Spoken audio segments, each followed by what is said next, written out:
السلام عليكم ورحمة الله تعالى وبركاته مرة أخرى في فيديو جديد. كنتمنى من كل قلبي هذا الفيديو هذا يلقاكم بخير وعلى خير وانتم كتشاهدوه. الاقتراح اللي ماشي نتقاسم معكم اليوم هاد الخبيزات او مملحات كيجيو ما شاء الله روعه. العجين كتجي ما شاء الله قطنيه قطنيه وكتجي كدوب ذوبا في الدقم، والحشوه لذيذه بزاف. البنات كنتمنى من كل قلبي تتابعوا الفيديو الاخر باش تاخذوا طريقه التحضير والمقادير، وانا متاكده غادي يعجبكم حيت صراحه كيجيو ساهلين وبساطين وكيجيو اهم من هذا الشيء كله كيجيو لذاذين. كنتمنى من كل قلبي ينالوا الاعجاب ديالكم. الا عجبكم ما تبخلوش عليا باللايك والاشتراك وبارطاجيو الفيديو مع الحباب مع الاصدقاء. هادشي كله كما نقول لكم دائما فضلا منكم ليس امرا. خليكم مع الفيديو مع طريقه التحضير وفرجه ممتعه. وكنبداو بسم الله على بركه الله. كيف ما شفتوا هنايا كنبداو بالحشوه هي الاولى باش كتبرد لنا. كيف ما شفتوا كنضيف المقله فوق البوطه وكنضيف عليها واحد فتيوت هذا زيت المائده، وكنضيف هنا واحد 3 بصيلات يعني مشلضين على هذا الشكل هيدا. الا كانوا كبار غتضيفوا هي 2 كبارين، كانوا صغار غتضيفوا 3. انا ضفت هنا 3 بصيلات متوسطين كنقطعهم على هذا الشكل هيدا وكنضيفهم فوق البوطه حتى كيطيح داك البصيله معنا مزيان. وكنجيب هنايا صدر الديك الرومي من بعد ما فرمته. عندي هنايا نص كيلو ديال صدر الديك الرومي، نتوما الكميه على حسب الرغبه ديالكم وعلى حسب الافراد العائله. كنضيفها فوق داك البصل وكنخليه حتى كنحرك مزيان. كيف ما شفتوا كنضيف التوابل كنضيف معلقه صغيره ديال الابزار، معلقه صغيره ديال السكنجبير، معلقه صغيره ديال الفابريكا اللي هي التحميره، معلقه صغيره ديال الخرقوم، ومعلقه صغيره ديال الثوم. كيف ما شفتوا انا كنوريكم يعني المهم انا الثوم بودره ضيفتها، ما كانتش غتحك واحد ريز ديال الثوم. ما حبيتوش الثوم خليوها كيف ما هي. وكنحركوا الكل مع داك التوابل. وكنجيبوا هنايا فتيوته ديال المعدنوس، واحد الثمن يعني معلقه صغيره، واحد فتيوته عاود ديال القزبر مقطع على هذا الشكل هيدا، وكنضيفوا على داك الخليط ديالنا وكنستمروا بالتحريك حتى كندخلوا داك التوابل في داك الصدر ديك الرومي كيف ما شفتوا. والملح ضفت هنايا معلقه صغيره ديال الملح، وكنغطيو هذا الحشوه ديالنا كنخليوها حتى كطيب على الخاطر ديالها. ومن بعد عاوتاني كنحركوها. هنا يعني اختياري، الا بغيتوها ما بغيتوش في حق كيجي مزيون بزاف البنات. كنضيف واحد 2 معالق كبار ديال الياغوت طبيعي بدون السكر كيف ما شفتوا معايا. الا حبيتوه ما حبيتوش ما حتىش تضيفوه، المهم اختياري شنو كيعطي واحد المذاق مزيون. هنا كنضيف واحد نص معلقه صغيره ديال الحار. الا حبيتوها عاود حتى هي كذلك، ما بغيتوهاش ما حتى شي. وانا من بعد ما طبطنا الحشوه ونشفت لنا مزيان بداك الماء، من بعد كندوزو للعجين ديالنا باش نعجنوا العجين ديالنا هاد الخبيزات اللي ماشي نعمروا مع بعضياتنا بداك الحشوه اللي طيبناها. هنا كنحتاجوا نص يطرو د الحليب، وغنضيف كاس ديال الحليب يعني نص يطرو وكاس ديال الحليب من قياس الكيسان د العنبه. كنضيفوا داك الكاسرونه وكنجيب هنايا 2 معالق الزبده يعني زبده الاكل، كنضيفها فوق داك الحليب وغنضيفهم فوق البوطه حتى كيدفاو، ونضيفهم في هذا الاناء كيف ما شفتوا معنا اللي ماشي نعجنوا فيه. وكنجيبوا هنايا معلقه ونص كبيره ديال الخماره د العجين كنضيفوا فوق داك الخليط، يعني الحليب يكون دافي كيف ما شفتوا يعني كتذوب فيه داك الزبده. وهنا كنضيفوا معلقه كبيره ديال السكر حبيبات، وغادي نضيف هنايا يعني الياغوت الطبيعي بدون السكر. كنضيفوا منه 2 معالق كبار ديال الياغوت الطبيعي بدون السكر، وكنحركوا الكل مع بعضياتهم حتى كتذوب داك 2 معالق كبار ديال الزبده. انا ضفت هنا 2 معالق كبار ديال الزبده مع داك الحليب. وكنضيفوا هنايا واحد 2 البيضات، الا كانوا كبارين غتضيفوا غير واحده، كان الحجم صغير غتضيفوا 2. المهم انا هنايا ضفت 2 حيت الحجم صغير ديال البيضات. ومن بعد كنحركوا الكل مع بعضياتهم مع داك الخماره د العجين، وكنحركوا داك الزبده مع داك السكر مع داك البيضات حتى كينسجموا مع بعضياتهم. عاد كنضيفوا يعني 2 د الطيسان. ضفنا الطاسه الاولى والطاسه الثانيه، يعني هنايا 4 ديال الكؤوس من قياس الكيسان د العنبه. يعني هاد الطيسان هادو كيهزوا 2 ديال الكؤوس من قياس الكيسان د العنبه. المهم انا هنا في الاجماع ديال هاد الدقيق ضفت كيلو ديال الدقيق. المهم هنا غنحركوا داك 2 الطيسان اللي هما 4 ديال الكؤوس من قياس الكيسان د العنبه. وكنضيفوا هنايا معلقه صغيره ديال الملح دائما على حسب الذوق ديالكم. وغادي نحيدوا هنايا الطراب يعني اليدوي وغادي نحركوا بيدانا. كيف ما شفتوا كنضيف الطاسه الثالثه اللي هما 6 ديال الكؤوس من قياس الكيسان د العنبه، يعني 6 ديال الكؤوس ديال الدقيق. كنضيفوا الكل هنايا مع بعضياتهم كيف ما شفتوا كنخلطوا بيدانا.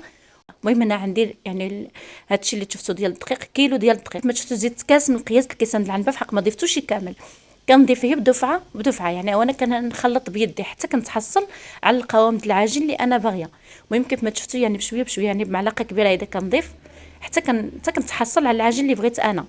هنا غادي نعجنها فوق سطح العمل يعني باش نعطيه هاد الليكه مزيان. والعجين هنا ما خاصهاش تكون قاصحه وما خصهاش تكون خفيفه بزاف، يعني كتكون كتلتصق في اليدين بحق ملي كتبقاو دلكوها مزيان ما كتبقاش تلتصق. كيف ما غتشوفوا معايا هنا غنعطيوها واحد الليكه فوق سطح العمل او عجنوها في العجانه كيف ما بغيتو. كيف ما شفتوا داك الدقيق يعني بقى لي منه داك شويش، وكنضيف يعني بشويه بشويه، وانا كندلك العجين ديالي حتى كتحصل على العجين اللي تكون رطبه في اليدين وكتكون مدلوكه مزيان كيف ما غتشوفوا معايا. انا من بعد يعني ما دلكت العجين ديالي، انا ضفت هنا يعني تقريبا ما كملتش داك الكاس ديال العنبه، بحال اللي ضفت كيلو ديال الدقيق ونص كاس من القياس الكيسان العنبه ديال الدقيق. المهم هنا من بعد ما عجنتها كنعملها في داك الاناء وكنغطيها نخليوها حتى كتختمر، وندوزو الحشوه ديالنا اللي عندنا مع بعضياتنا. كنضيف عليها واحد 3 المعالق كبار ديال الجبن موتزاريلا، حتى هو كيعطي واحد التعليكه مزيون، وغنتركوه على جنب حتى كتبرد لنا داك الحشوه. يعني من بعد ما كتبرد لنا الحشوه كتكون يعني العجينه ديالنا اختمرت. هنا كنهبطوا داك الخماره كنهبطوا داك العجين يعني داك الهواء اللي في داك العجين، وغادي نعملوها هنا فوق سطح العمل، وغادي نقطعوها كيف ما غتشوفوا معايا. نقطعوا على هذا الشكل هذا، غنحيدوا داك الكويره اخرى وغادي نقطعوا هذه بعدا نشكلوها يعني نشكلوا الطبيس الاولاني، وعادي يعني ما كتشكلوا الكويره الاولانيه وكتخليو اخرى يعني في الاناء فاش عجنتو، هي باش ما تعملش معكم داك القشره وتشقق معكم في الوجهه ديالها. المهم كنشكلوا هيك، انا قطعت يعني النص، يعني قسمت العجين على نص يعني على 2 كويرات يعني اخرى غادي نخدموا بها. دابا نعدل الطبيس الاولاني وعاد من بعد نولي نعدل اخرى. المهم كيف ما شفتوا انا كنقطع على هذا الشكل هيدا وكنكور على هذا الشكل هيدا، يعني يستوي ما يكونوش كبارين بزاف، يعني قد هيداك يقد المشمشه يستوي، حيت هما اصلا يعني مازال ضعاف الحجم ديالهم، ملي كتعملوهم ستيتوين كيجيو مزيونين ومتسولين. المهم كنستمر بهذا الحال هذا حتى كنكمل هذه الكميه اللي عندي هيدا على هذا الشكل هيدا، يعني كويرات ستيتوين. ومن بعد ما كملتهم كيف ما شفتوا معايا يعني ما كنعمل لا دقيق ني والو، كنطلقهم هيدا بالدلكه وبيدكم تقرصوا عليهم كيف ما بغيتوا. هنا ما كنعملش يعني السمك، يعني ما كنرقمش بزاف وما كنخليهمش عاوتاني كيف ما كتشوفوا معايا على هذا الشكل هيدا. ومن بعد كنجيبوا هاد اي صلصه نتوما كتفضلوا، كنعمل فتوته منه، وإلا كان الحار عدلوا الحار الا حبيتوا، وكنضيف واحد فتوته د موتزاريلا هادشي الا بغيتوا. حنا ضفنا في الحشوه مع بعضياتنا. المهم هاد الاضافه هذه ديال الموتزاريلا من اختياركم الا حبيتوا تضيفوا، انا ضفت انا فتوته. ومن بعد ما كنعمل الحشوه كيف ما شفتوا معايا كنحاول يعني نجمع العجين ديالي، ما تجمعوهاش بزاف، ما تجيكمش باش ما تجيكمش العجين بزاف يعني في ملي كتجمعوها هيدا، يعني فتوته هيدا كيف ما كتشوفوا معايا على هذا الشكل هيدا. من بعد ما كتشكلوا مع الكويرات هيدا كتستمروا في هذا الحال هذا حتى كتجمعوا العجين يعني دغيا كتلتصق، حيت هي كتكون العجينه ما كتكونش قاصحه بزاف، يعني كتكون يعني دغيا كتلصق مع بعضها. المهم هنا كنجيبوا الطبسي ديال الفرن بعد ما فرشت له الورق الزبده، وكنضيفهم هنايا كيف ما شفتوا كنقرص عليهم، يعني كنضيفهم وكنقرص عليهم يعني فتيوته كيف ما شفتوا هيدا. المهم حتى كنكمل الكميه كامله وغادي نتركها على جنب، كنغطيها بواحد البلاستيك او بواحد المنديل خليوها حتى كتختمر، وندوزو للعجين الثانيه. من بعد ما طلقتها كيف ما شفتوا نفس الشيء كنعمل لها الصلصه وكنعمل الموتزاريلا وكنعمل الحشوه وكنجمعها عاود كنعملها في الطبيصل، وكندوزو للطبيص اللي هو الاولاني من بعد ما اختمر كيف ما شفتوا معايا، يعني ما جينا فين نشكلوا اخرى حتى كانت هذه اختمرت. وهنا كنجيب جوج ديال الصفار ديال البيضه وكنعمل عليهم الياغوت طبيعي بدون سكر اللي بقى لنا من العجين ديالنا اللي ضفت يعني 2 معالق في العجين، والباقي يعني بقى عملته هنا في هاد جوج البيضات. وكندهن بهاد الخبيزات ديالنا او مملحات ديالنا، وكنعمل الزرار عند البابو. كنجيب الزيتون الخضر كيف ما شفتوا وكنعملو ونفوق منهم هيدا يعني كتزيين، اما زيتون كحل او زيتون خضر كيف ما بغيتو. ومن بعد كندخلهم الفران حتى كيتحمروا لي من تحت. انا ديجا يعني كنت على الفران خليته يسخن مزيان، وكندخل هذا الخبيزات ديالي او مملحات ديالي حتى كيتحمروا من تحت وكنشعل عليهم من الفوق. وهذا هو الشكل ديالهم النهائي من بعد ما خرجتهم من الفران. وهانتوما كتشوفوا الشكل ديالهم ما شاء الله كيجي كيشهي وكيجي ما شاء الله رائع في المنظر ديالهم كيف ما كتشوفوا شكلا ومذاقا. هاد العجين هذه انا متاكده غادي يعجبكم، حيت العجين ديالها كتجي ما شاء الله قطنيه وسهله وبسيطه كيف ما شفتوا. يمكن لكم تعجنوا هاد العجين بلا ما تعمروها ني والو، هي طيبوها من بعد يعني كتعمروها باي حشوه نتوما كتفضلوا. صراحه كتجي رائعه. انا كنقسم معكم باش تشوفوا القوام ديالهم.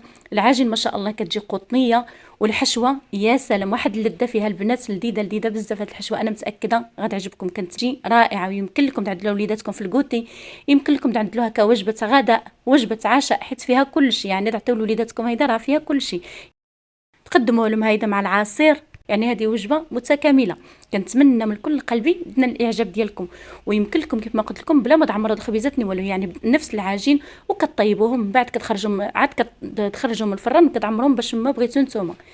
ودابا اخواتي وصلنا لنهايه الفيديو. كنتمنى نكون خفيفه على قلوبكم ويكون هذا الفيديو هذا ينال الاعجاب ديالكم. الا عجبكم ما تبخلوش عليا باللايكات وبارطاجيو الفيديو مع الحباب مع الاصدقاء. هادشي كل اللي قلت لكم فضلا منكم ليس امرا. خليكم على خير، الى اللقاء، الى الفيديو المقبل ان شاء الله.